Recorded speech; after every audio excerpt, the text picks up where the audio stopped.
Hey everybody. My name's Charles Nile. Glad to be here tonight. My family and friends call me C Nile. I think I'm getting a little bit famous out there from doing like stand-up comedy at like the back room in this Chinese restaurant. For example, I was in the supermarket the other day and I accidentally drove my car pretty hard into someone's butt. And the guy turned around and says, "Hey man, are you senile?" I said, "Well, yes I am, right?" But speaking of senile, like the older I get, one thing that's you get a little forgetful. One thing I keep forgetting is like to zip up my fly a little bit more than I used to. And that seems like that should be a problem, solvable problem these days. We have like self-driving cars on the road, right? Those have a lot of technology. It seems we ought to be able to develop self-zipping flies, right? Now they probably have to have some sensors down there because I have some important equipment down there. And ladies, it is still fully functional. Okay. And I think I might be in the minority with the full functionality down there because there were so many commercials on all day on the TV, on the radio for ED. They talk about wave therapy, the blue pill. Given all the commercials, the money they're spending on advertising, there's gotta be a lot of guys that need some help, right? And I don't think that's fair to the ladies out there. If you're on a dating website, like for example, Match.com, which up until recently, I thought Match.com was a dating website for pyromaniacs. Horny pyromaniacs. But you don't know if they could if they're going to be able to perform. If they're going to complete, will they complete the mission, or is it going to be Mission Impossible? But it probably more pertains, I guess, probably to the older crowd, and they have that dating website called Our Time for folks 50 and up, right? So in Our Time, I think came into existence like 15, 20 years ago. So I think they should change their name to Our Time is Almost Up, right?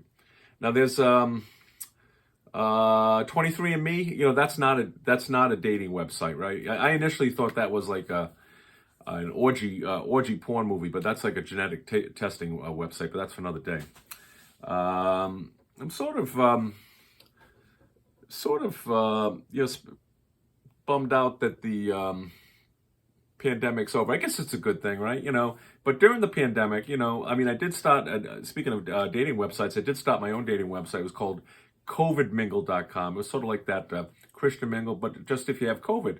Because I had COVID, I felt great, but my girlfriend didn't want to be within 6 feet of me, or maybe even further.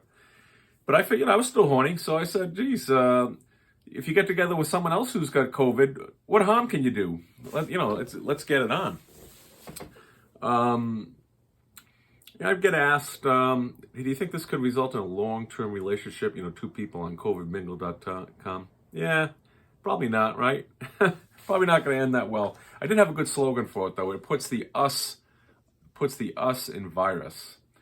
The other thing about the end of the pandemic is I did have some good. I thought I had some good pickup lines. So, like I'd go up to a nice-looking woman, I'd say, "You have a very impressive antibody," or I love you for you, baby, not your toilet paper. Or towards the end of the night, you'd be getting close to someone and you're trying to get the hook to get them back to your place. You'd say, "Yeah, I've got some extra hand sanitizer back at my place." How about that? Let's see. Can you see this shirt here? Okay, that says knowing Lynn since 1985. Yeah, she's my wife, and I've been annoying her right since the first date. Two people had a couple of our friends had fixed us up and we went out to dinner. And I guess she thought I was sort of loud because during the date she said, "John, this is a blind date, not a deaf date." And then she didn't like the way I was, she didn't like my dinner conversation either. And mainly my dinner conversation consists of, "Hey, you going to finish those French fries? You going to finish your glass of wine?" And she didn't like the way I interacted with the servers. Like, we had a great waiter. It comes over. We had nice steak and potatoes and the salad. The salad comes over and says, "Would you like some fresh ground pepper?" I said, "Sure, I would love some fresh ground pepper." He says, "Well, tell me when." "Well, I'll have it now, right?" "Yeah." Come back in about 15 minutes. Yeah. And then the wine guy, they imported him from Somalia. I'm not sure why that makes any sense. And he only put, when he first opened the bottle of wine, he only poured me about this much. I said, "Baby, fill it up. I'm not getting any younger." More to come later.